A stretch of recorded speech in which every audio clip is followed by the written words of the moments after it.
Oh, can I go? What is it? Haven't you done enough? What is it? Oh my God. I love it. Good morning and welcome to another episode of Jasiri. Ladies, by the way, these ladies are always hyper. We're not just putting up your fronts. Trust me, this is how we are.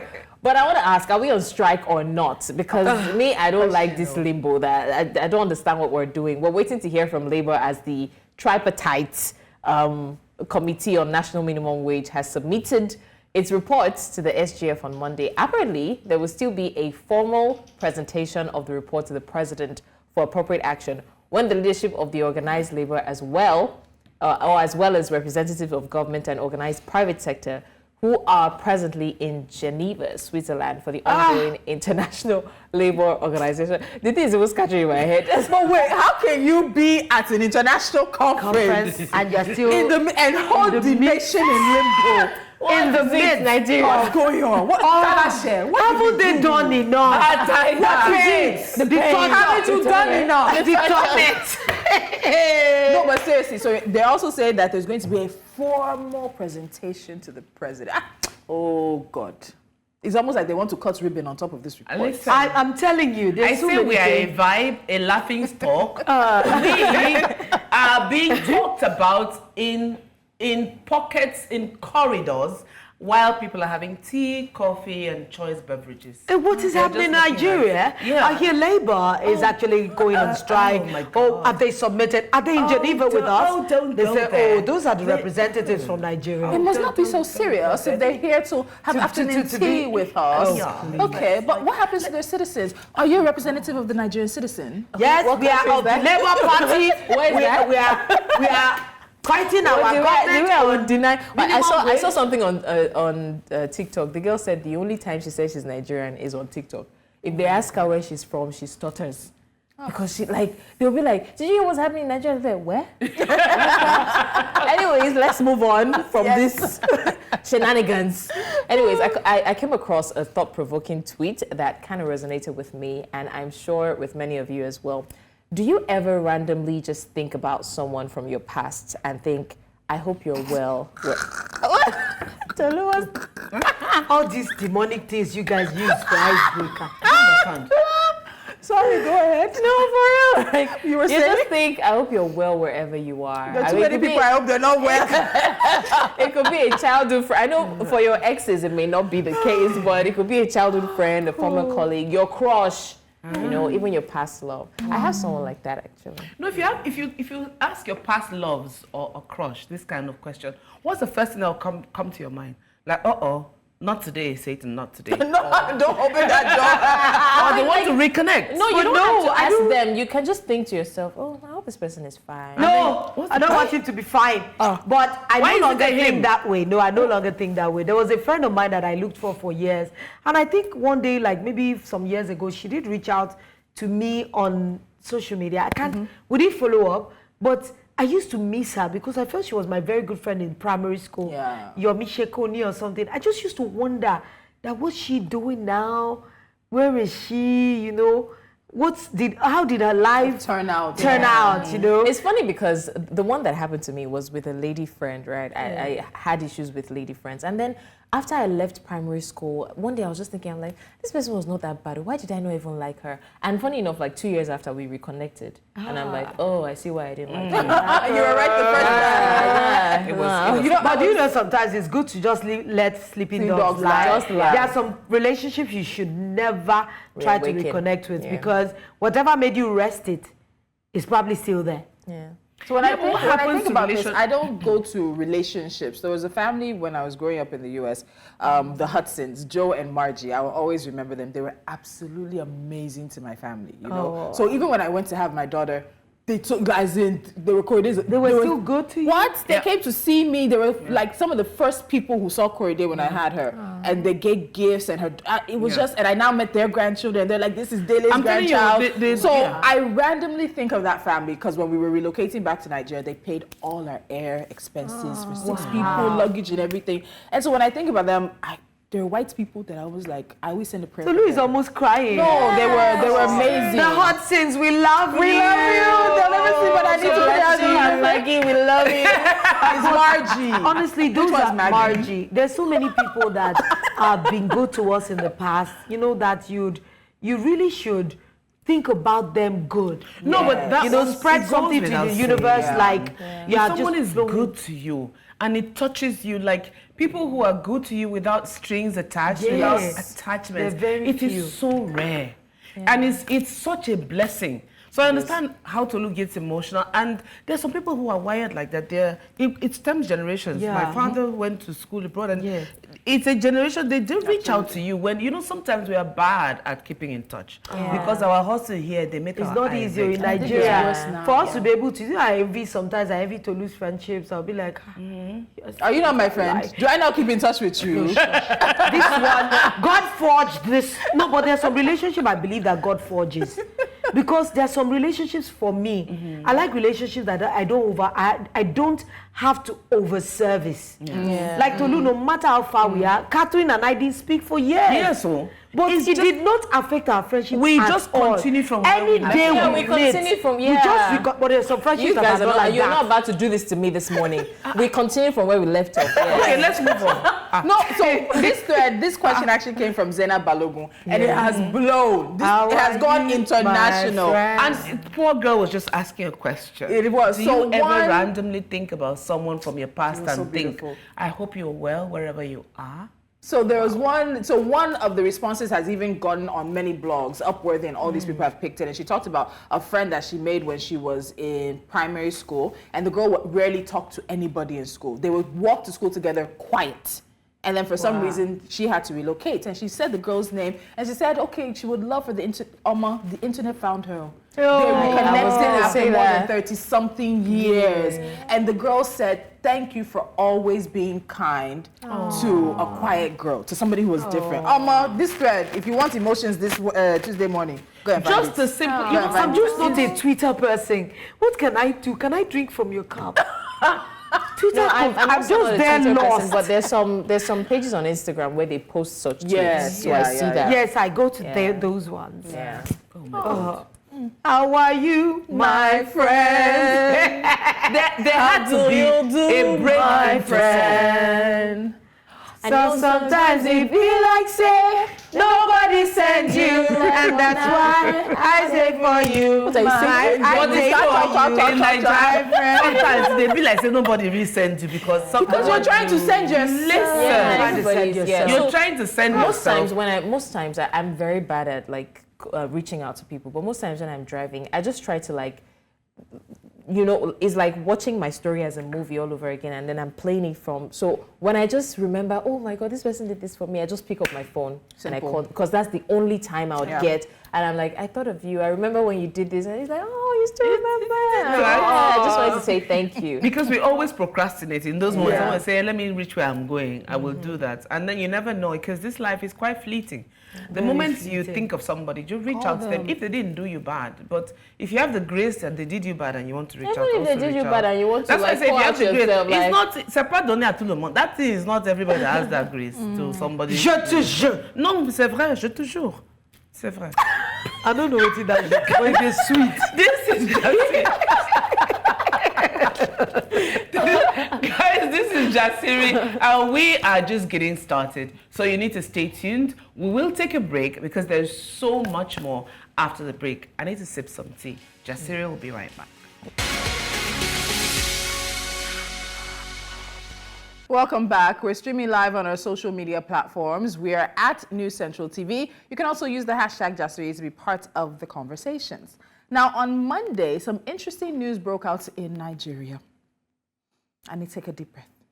A group of 35 lawmakers in the House of Representatives, known as the Reform-Minded Legislators, they've given themselves a name, have proposed a bill to amend the 1999 Constitution and the Electoral Act of 2022. Now, the proposed amendments include a 6-year include a 6-year term for the president and governors, a rotational presidency among the 6 geopolitical zones, creation of offices for 2 vice presidents, one from the southern region and one from the northern region, with specific roles to enhance governance efficiency and stability, as well as financial autonomy for local government councils and strict penalties for misuse of funds, aiming to streamline governance and reduce agitation for state creation.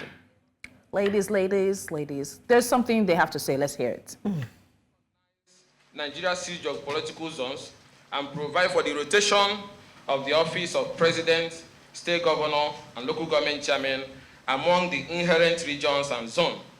We have put provisions in place to ensure that when we say it's 6 years single term for a particular zone, it remains 6 years and it can never change. And that is why the bill is now proposing for the position of 2 vice presidents. And we're also pushing for a 1-year imprisonment for non-compliance against the rec or any concerned electoral officer, plus 7 years imprisonment without option of a fine for any returning officer who declares a false result not uploaded to the server or via the INEC electronic transmission devices, including result that the accreditation figures didn't tally with the number of vote cast.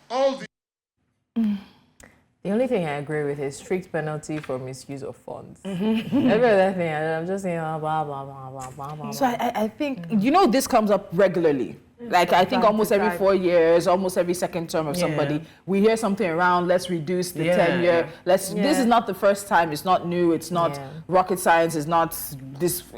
At this point, I don't think Nigerians care. Whether it's 6 years or you're doing 2 terms of 4 years, Nigerians just want delivery of democratic governance and good gains, whether it's 6 years or not. But for us to go through, do you know how many things will have to change and how much it will cost the country? Yes, you do sometimes. And you ask yourself, another 21 billion. Is it what we're looking at now? Do you know, on the streets, the parlance is that, the emotions on the streets that the average Nigerian just wants to do business and see have life, be able to buy food, send their kids to school. There's so many things, and just there's so many things that feel as if it's an academic discourse. But it is not. It's just a group of people wanting to say just anything to make them feel as if, okay, we're here and we're doing something. Half of the time, some of these reports, some of these proposed bills, if you ask how much research has gone into it, you are wondering. Because at the end of the day, by the time they ask pertinent questions that should have been thought about, you find out that, they will now start to think in retrospect from the back. They will now, that's what, every time I've seen any new thing proposed in this country, somebody comes with a good idea. Nobody ever They bring it out, then they now think about it. In retrospect, instead of them to have done their research, to have done all the hard work, so that by the time you are coming out with a policy, you are coming out with a proposed bill, you know this is a carefully researched bill. That when you are fielding questions, you are sitting pretty because you have data, you have research, you have, you know why. It's because everybody just wants to show that they're working. So whether or not what you're saying is reasonable, you just come out with it, no facts. I mean, I think it applies to every average Nigerian. We're fighting for 400K. Nobody knows the side effects. How do you want them to feel as if they are lawmakers and they are justifying every day they go? I know what's doing them now. In the whole dawn of the new national anthem that say in brotherhood we stand, and that is the entire thing, because everything is founded from the anthem. You know, the new anthem, and then you go as far as suggesting 2 vice presidents, 2 heads that cannot even agree. We are already spending so much on governance. On one vice president. You now want to break an office into 2 again. Have you looked at even that is another long trail of payments, of salaries, of financial autonomy. Who gets what? What, as in, listen. Do you know how many aides the vice president has? So divide that in 2. No, not divide it into, double it. Double it. Because do you think they're going to reduce or whittle it down to make room for a second? That's what I'm saying. The year yesterday we talked about the 21 billion. So we're going to be talking about 42. I was discussing I think that maybe finally the vice president position wants to see, better light, a refurbishment, because everybody seems to want to do something nice for the vice president. Let's even look at this. So you're saying that you want to do a rotational presidency among the 6 geopolitical zones, yes. but then only 2 vice presidents from the northern and southern region. So you don't take geopolitical zones into consideration when it comes to the vice president. You're actually going to create a lot more issues. We already have issues when it comes to the 6 geopolitical zones. It's the political parties that have either agreement they have broken or they've maintained around this rotational presidency. It is not in our constitution. So what you're looking at is putting it into the constitution. So whether or not the person is meritorious, deserving, has a pedigree, as long as it comes to that region, they might just present anyone that they want for us. Exactly. It's a but this argument has been going on for a long time. That we're going to be choosing somebody based on geopolitical zones or merit, based on their capacity, or the fact that you have the pedigree to do this at this particular time. Vous ne comprenez rien. I say it's still finished. We don't understand that. It's still finished. They don't even look at us. We don't get level. When I say we, like the Nigerian, they sit down in the cocoon structures and just come up with, I don't know whether it is boredom or idleness that does this. Do you know there's so many other pressing things? Our uncle just did well. And in his mind, the well is okay. End of discussion. Which one is our uncle? From our place. Your hand did this way, then you said our. Go to the right direction. She conveniently didn't come to work that day. She went for the lunch. She went for the lunch. She emceed the lunch. Bam. What's your costume? So but let's even the financial autonomy part. So the president or the presidency, and I know that's also started in Buhari's time, was trying to get financial autonomy from local governments. Governors are they're actually taking the president to court, or taking the federal government to court on this issue. Yes. Anything that local governments are not able to access their money or use their money. Financial autonomy for local government. Do you know caretaker committees are that is illegal? The government that is closest to the people, that is supposed to be able to reach the people on the grassroots.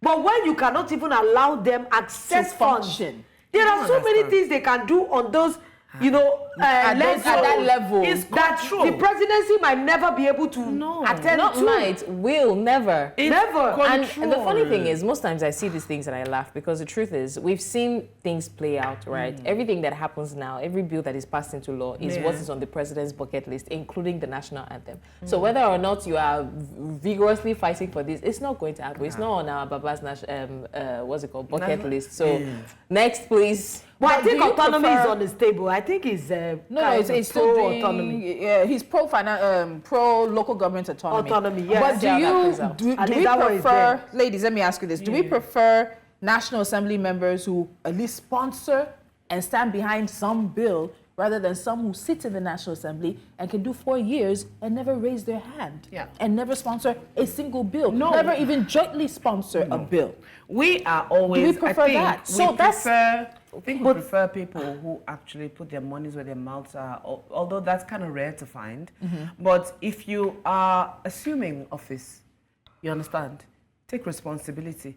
When we hear your voice, it's like you being in class. They teach you does not know whether you're understanding or not. You are just. I have a problem with that, because now people are coming out to say things that don't necessarily make logical sense, because you want to hear their voices and they want to prove to you that they're saying something. Like for me now, it's something I would rather that is in our law, that you cannot be a lawmaker and throughout your tenure, there must be X amount of things you're supposed to do. And that is sponsor bills. There should be clear-cut ones that if you're in this, that at least during your 4-year tenure, you must have sponsored or co-sponsored 3 bills. At least let them knock it out. That you are in that tenure. Not that you can just sit there like a figurehead for the entire time and collect your allowance. No, there should be a law that stipulates that if you are in the National Assembly, part of your duty is you must contribute, not sit down and just allow people that can just say anything. I honestly, so if they want to sponsor a bill, I'm suggesting a great bill. What's the bill? To make sure that anybody from the House of Representatives or anything, you must sponsor or co-sponsor a bill throughout your tenure. During your tenure. You cannot sit down and say nothing for an entire time. I honestly don't know about period that. I don't know about Blessing says, Blessing's point is that, I mean, you can say something, because you want people to say they're expecting to hear from you. But you can also be saying nonsense. Why am I not doing my hair like that? You might also be saying nonsense. So what's the point of opening your mouth? Because it's going to sponsor a lot of nonsense bill. But at least raise your hand and say, but let somebody say that. We want something that works. We don't want at least I spoke. Is the at least that we're saying. But wait, okay. That we are seeing two vice presidents. Sometimes bad ideas can lead to good ideas. Are we shutting the door on all ideas? Vice president and let's pay 42 billion. If you tell me to say shut up, we don't have to hear. I mean, but at least they are talking. I don't want at least. No, not at least. Some of them that are sitting idle have something they can contribute. Okay. We don't want at least. That is the trigger. Don't say. Lolo, I know what's doing her. This thing about not knowing if we're on strike or not is at the back of her mind. At least we're not on strike. Let's be on something. Lolo, please, because this vibration. Honestly, sometimes Nigeria is just a very funny country. So in our next story, the federal government has announced intentions to penalize hospitals that refuse to treat emergency patients. This comes as a response to the ongoing concerns about patient neglect in emergency situations. The Federal Ministry of Health has been directed to take action against hospitals and healthcare facilities that refuse to treat accident or gunshot victims without first obtaining a police report. Okay. Is this the first time we're hearing this kind of thing? When I heard, how did we start the story? The federal government has announced. I said, that's I thought it was something down already. Yes, so which one is just announced? I'm trying to get the background. I think it was Dino Malai that sponsored a bill about gunshots. Yeah. Let's get some reactions. Okay, sorry. Let's get some reactions before we talk about this a bit more. Okay. This is an improvement in a way. This is from Mobile Punch. If it will be actually carried out, because a lot of people have lost loved ones due to this. I hope they take it seriously, though. Even those that insist on depositing before starting our treatment at all, it's so bad. Suleiman Kende, hospitals or cemetery? Only poor Nigerians attend the National Hospital. This one is equating hospital to mean cemeteries, especially the federal government ones. We have been hearing about this for long and no enforcement whatsoever. That's what I was actually saying. That I don't think this is a new ask. It's absolutely not. It's this implementation. That is the thing. This notice should be placed on all hospital walls and entrance, both private and government hospitals, with functional phone lines to call if such happens. So there is a law in place. I was right. I'm not aging out because I'm looking at a story from 2023, and it was in September of 2023 when a video went viral on social media of a lady who was later identified as Greatness Olorunfemi, who was left at the roadside. She was pushed out of a moving vehicle, most likely one chance. She was taken to Maitama General Hospital, where she was rushed after the attack, and she died there. And they said that they got to the hospital, she was not being attended to. She was denied treatment by the hospital staff. People went there. They testified and they told them that she was a victim. So it's not like 1-2 people bringing. So you know that this person was a victim of something. Stabilize her, then find the details. So there's a law on this. So this thing where it seems we just like we're doing we recycle. We recycle things. We're not doing anything new. FG has, if there's a law, that means there's sanctions. Have you sanctioned anybody? Where's the Medical and Dental Board of Nigeria? What are you doing to the registered hospitals who have complaints from people? Do you know how many people have died because of this? And then you're making it, you're not wearing it in new clothes. You're not wearing it. That is what this is something the government. I think our priority mostly is lawmakers. Law enforcers do not matter, because we should. The same thing we're talking about, the housing and building and stuff. We should have people that inspect these things. But those are the things I am saying, that if you're looking for pseudo staff, these are what there are so many jobs you can give people based on contracts. That when we have these kinds of issues, please go and help us do this job, do it contract basis, and go back home.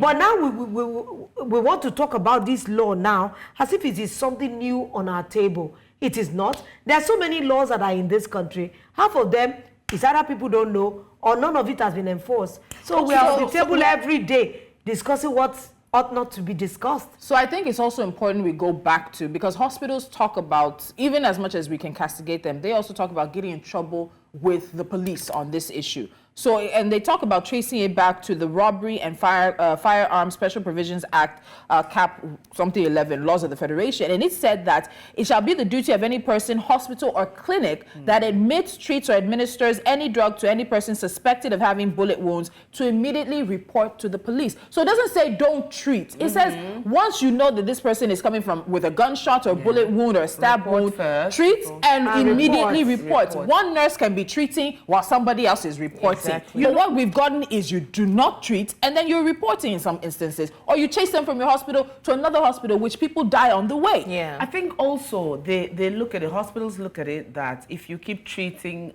pro bono, how do they also recoup their money? Yeah, how do they recoup their money also? If you put yourself in their shoes, how do they recoup their money? I don't think they would set out not to help, but you know, I don't know, it's tricky. Well, I mean, they do it even in remote areas where a lady gives birth and then they don't allow her out of the hospital. So how about you hold hostage? That's probably what it is. You hold them hostage. Well, if that's what you have to do to get your money to pay, if they don't have the money to pay, then what happens? Just honestly, make sure they're held hostage in a hospital with babies. I find Nigeria is just a strange country. Honestly, there's sometimes I will discuss some of these things. I'm looking at what angle do you want to look at it from. Sometimes when you look at it from the hospital angle, they are going to use resources to care for these people. And yet, some of them cannot even afford to stock their hospitals. That's the point. Some of them cannot even afford to pay doctors adequately. Many hospitals are relying on auxiliary nurses to keep up with things. That in itself is tricky. It's so because we have heard stories. Oh my God, some wrong of them injections. Oh, of course. Lord, wrong treatments. Health is not something you play with. Yeah. So, but because they are struggling, Lolo says they're struggling to make ends meet, struggling to pay doctors, qualified doctors. It is a struggle partout. It's a struggle. Go up, come everywhere. Back. It's a struggle. All right, let's put a pause on that. We'll go on a short break now. When we come back, we're nowhere near done. So stay with us. Jasiri continues. All right, welcome back. This is still Jasiri, and before we went on the break, we're talking about the federal government's intentions to penalize hospitals that refuse to treat emergency patients for some reasons, and the ladies were blowing hot. So I think we also need to remember it's a consequence of Nigeria, unfortunately, and it's also the reason that we will see somebody on the roadside injured, and Nigerians will not want to pick them up. Because people can share the stories of picking up, wanting to be a good Samaritan, taking them to the hospital. It's a hospital that holds them. Hospital holds them liable for the funds. Then police come and then hold them. Can't you remember the lady we had on the show that picked up her neighbor? Yes. And it became a court case. I'm not she's sure still in court for. There's even an update on that. The lady is dead. The pregnant woman is dead. No. There are things I can't share. There are certain things I can't add. Yeah. So it is a consequence of Nigeria. All we ask is that federal government, if this is a law, you have the power. Yes, okay, now it's almost like you're giving advance notice. Yeah. I expect that next week I'm seeing sanctions. Because it'll go again. We'll see one of these stories pop up in the next few weeks, next few months, and then we'll be wondering what happened.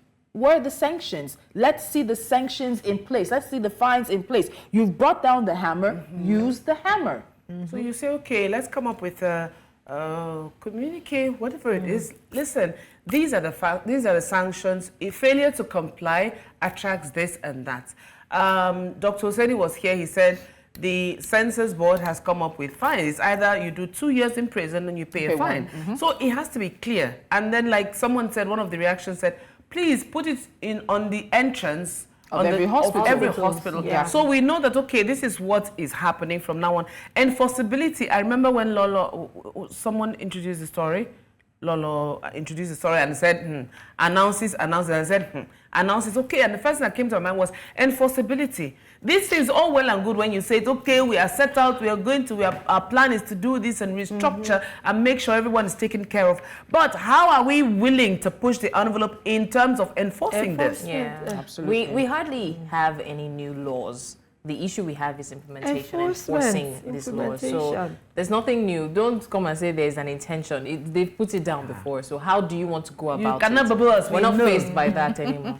Yes, let's go. Nigerians, our eyes, when they say our eyes are red, you cannot come and wear new clothes or something. It's not a news story. We have like seen, reactional. We have After you have the next story. And Nigerians say, all right, so let's move on, guys. Please use the hashtag, guys. Hashtag JustSayWe're live on all social media platforms. Okay, let's know that you're watching. If you have a comment on any story that catches your fancy, please feel free to drop your reactions. Let's move on to the next story. The Economic and Financial Crimes Commission, the EFCC, has come into play. They have recently arrested 127 suspected fraudsters at a party in Ondo, dubbed in quote, Yahoo party. However, a viral video purportedly shows the EFCC operatives allegedly brutalizing the suspects, which the agency denies. It claims the video was staged. How do you stage that kind of How do you stage that kind of video? Now, here's the EFCC press statement arising from misinformation and distortion. I like it when they use English to make things look so nice. It becomes imperative to clearly present the true facts of the operation. They executed a classical sting operation at 2 clubs simultaneously based on credible info, leading to the arrest of suspected fraudsters. The operation, in line with the established ground norm for such engagement, was devoid of any incident as the operatives conducted themselves professionally. It was therefore shocking to be confronted with narratives, particularly from social media, about brutalization, including a trending video of 2 ladies showing bodies lacerated by whips.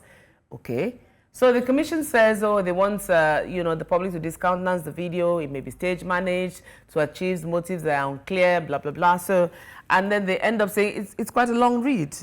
It says, the EFCC says it's important to state that no damage was done to any CCTV facility at the scene of the arrest.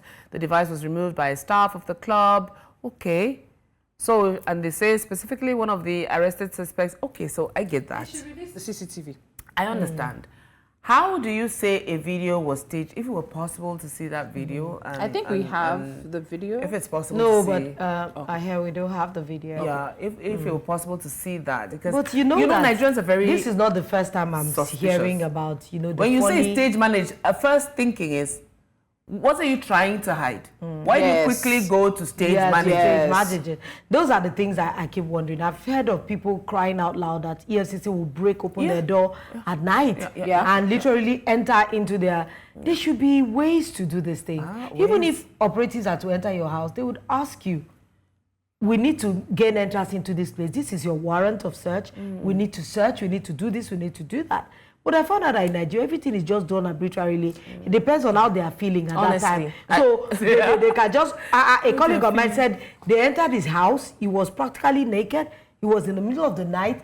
He said he could have died of anxiety or shock or something. And they went on to ransack his house and eventually found out that, oh, so sorry, this is not where...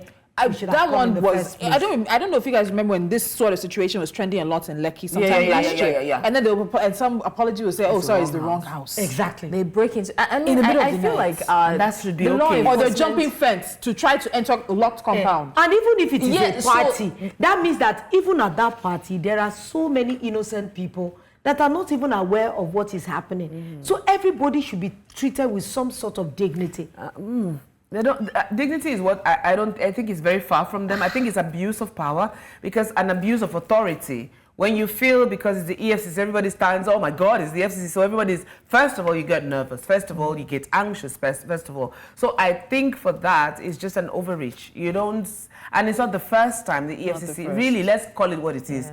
The EFCC, sometimes they go beyond what they ask them to do, beyond the scope of their work. And I understand that, authority, when power is sweetie, when you wear that uniform. So let me ask, you're arresting them inside a club. And I think even as the media now, we have to be reflective. Because now looking at the headline that was approved, I'm like, it shouldn't have been, or at least should be quotations. You're arresting them inside a club. Are they doing Yahoo activities inside the club? Were you targeting a specific person that you traced from somewhere? They said it was a Yahoo party. So there's so much room for putting a tag on everybody. On everybody there. And there have been cases, I'll tell you quite plainly, that the police in particular have lost when they have identified somebody as a suspected killer, something, and the person took them to court and won. Yeah. Because this is my call to the media. The Supreme Court has ruled on this thing. It is wrong for us as the media to be called to a police station and to be interviewing a suspect and showing their face. It is wrong, this parade that they do. We as media ourselves need to be reflective on that. Yes, if you say you arrested a whole bunch of people, have they been proven guilty? Yes. We are still in a country that presumes innocence until a court convicts you and declares you guilty. So I think also we too, as a people sometimes and as media, fall into that trap. So 127 Yahoo boys. What is the proof that they're Yahoo boys? Did you see them? Where evidence do you have? Yahoo, that means we're talking about computer crimes. Are they So where is the evidence of the computer? Are you tracing one person to there? Are you telling me all 127 you've been able to log their computer activity to prove? Because for you to tag it even in we Yahoo have to be party. careful now. For you to just a tag it in violent Yahoo way. party, that means that, and we have kind of enabled the crudest of measures from these law enforcement agents. The other day I was laughing with one of my friends about the fact that this road, I don't know what they call them, but they see you follow one way. They will follow one way to come and arrest you. Like, it's just this kind of wuru to the answer. It's no longer for them about how the job is done. It's no longer about how the job is done. It's just get the job done. Are you not even aware that some of these arrest them. purportedly EFCC operatives, they come without uniforms? Yeah. So identifying them again is another problem for even those that they are trying to arrest. There's a lot of confusion within this agency that they need to clarify. Because whether you like it or not, there must be a means of identification. And do what the police even are you are doing. a mufti. If people complain and your officer is erring, kick them out of the agency and send them to court. I applaud the police for that. Many people may feel like it's not enough because unfortunately the numbers of people that Nigerians are experiencing with the police force it doesn't change our reaction. Change your name, change your uniform, change the color you wear. As long as the engagement with you and the public doesn't change, it's the same way we all feel about PHC and NEPA. Do you know we still call it NEPA? Why? Because there is no difference when it translates to PHC. Power always now. It's just so it never changed. Activities, engagement never changed when you became so it's dress it up, dress a monkey up as whatever. It's still going to be a monkey. It's going to be a monkey. You say you in court arrest 127 Yahoo boys. They can actually take you to court and win, because like Tolu said, did you see them practicing there? You had intelligence. A Yahoo party. A Yahoo party. Do you know that we are Nigerians? And I'm so sorry. This generation, they can have a Yahoo party and call it a Yahoo party just because it's a vibe for them. Yes, about this altered generation. But you just hear that. Did they tag it? Did the EFCC tag it to Yahoo party? So in the news articles, we're saying Yahoo party. Okay. That's right. That means Yahoo boys are gathering. But did you see them practicing? What did you see? What is the... How many times have they made false arrests? How many times have you seen such things happen? Now you're even talking about Yahoo. These are the things they do that some children will lose their lives in this process. Some of them will jump off a fence. Some of them will be trying to escape because they do not even know what is really happening. And have you seen some of our officers trying to aggressively arrest? That's what I'm saying. So you're even when you are cooperating, you're setting yourself aggressive. You're saying that, okay, no, I want to set the record straight because no. Why are you so quick to jump on the fact that the video was staged? There's so much you can do. How is the video staged when you got credible evidence and you went to go and meet them at the club? And you say there are marks on people's bodies. It is what they have done. If Nigerians can testify that, listen, I've been in my home, I've been assaulted. Antecedents. That is what you're looking for. That is what it is. So you cannot now come and want to shift your... My dear, wear the cloth. If you like, wear monkey up and down. Iran, Buba is a monkey. Still be a monkey. All right, they said I have the last story because I'm not sure what's going on. And this one is a very peculiar one. Peculiar. Motimoni was coming. So a man by the name of Idan at I don't understand, something manager, took to X to complain about his ordeal. A wristwatch that was sent to him from the United States through the United States Postal Services to Nigeria was allegedly, according to him, swapped by someone at 9 Post. Now, the wristwatch in question is a Santos Skeleton Cartier Cartier wristwatch with a steel case and bracelet, estimated to cost about $94,972, which would be about 142,508,335 naira 16 kobo. Ladies, I saw these numbers. This is millions we're talking about, and the original wristwatch was reportedly swapped for a fake leather Cartier watch that, of course, we're going to hopefully show you on the screen. Absolutely horrible. And someone in the comment section of this story also said that this had gone from Cartier to cartel, and others were even blaming him. Nigerians. Others were even blaming him for using the USPS in the first place, while some others were also sharing their horrible experiences. I've not heard NIPOST in a very long time. Why, my brother? And NIPOST used to be one of the most well-regarded agencies, parastatals in Nigeria. Now, if you said letter, you might not get it for a few weeks. They will read it for you and rewrite it. Like, 1 year. You even send it at your own detriment. Okay. You know, there's so many things that we have let go in this country that I keep wondering that when are we going to do better?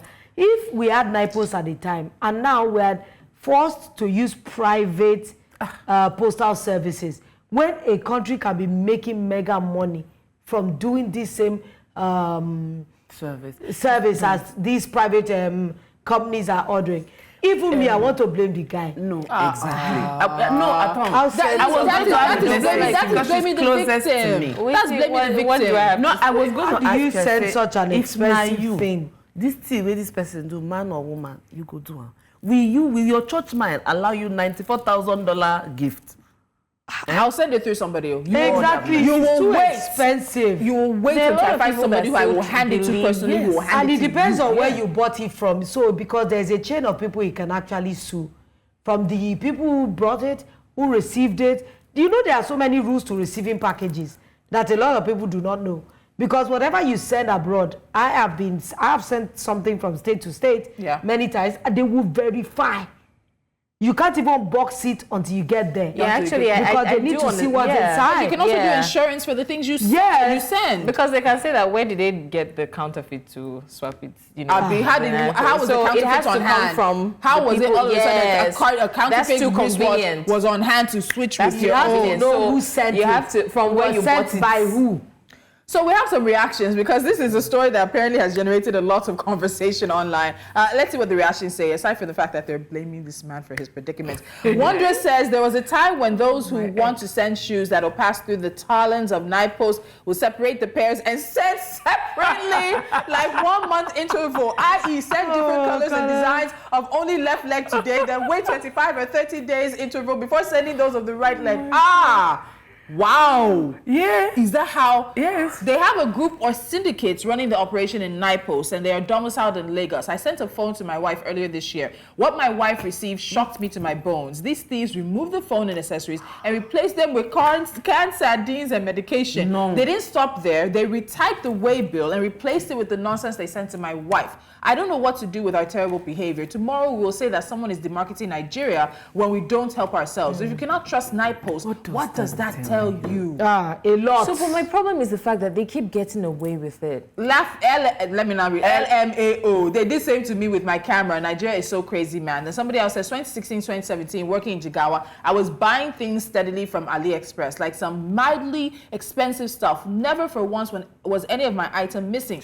Moved office to Lagos in March 2018. My first set of orders was missing. Went in and was told it never came. I nearly went mad. And you know they have this dismissive way of telling you something, because everybody that I've seen at some of these counters or places where you expect information. Hold that thought, Lolo, please. Everything about this country is evil. God punish those who say Nigerians are nice people. I ordered 2 Series 3 Apple Watch from Amazon. 1 delivered through DHL, 1 through all these local post offices. DHL's package was intact. I was given an empty carton with watch straps only at the post office. He's even laughing. Is there nothing they work for this country? So if you just put a little bit of extra on top to make sure that what you order gets to you safely, people actually would take that option. So I have 3 things to say. You talked about the attitude at the counter. Yes, sorry, love. It is surprising for me that an agency that you enter that they barely have light. has attitude. Yes. You enter into a night post and you're like, what is this? Are we back in the 1980s? Yeah. Aside from they're still doing documentation, writing like this. When I wanted to do something, they had to go and turn on Gen. That's one. Two.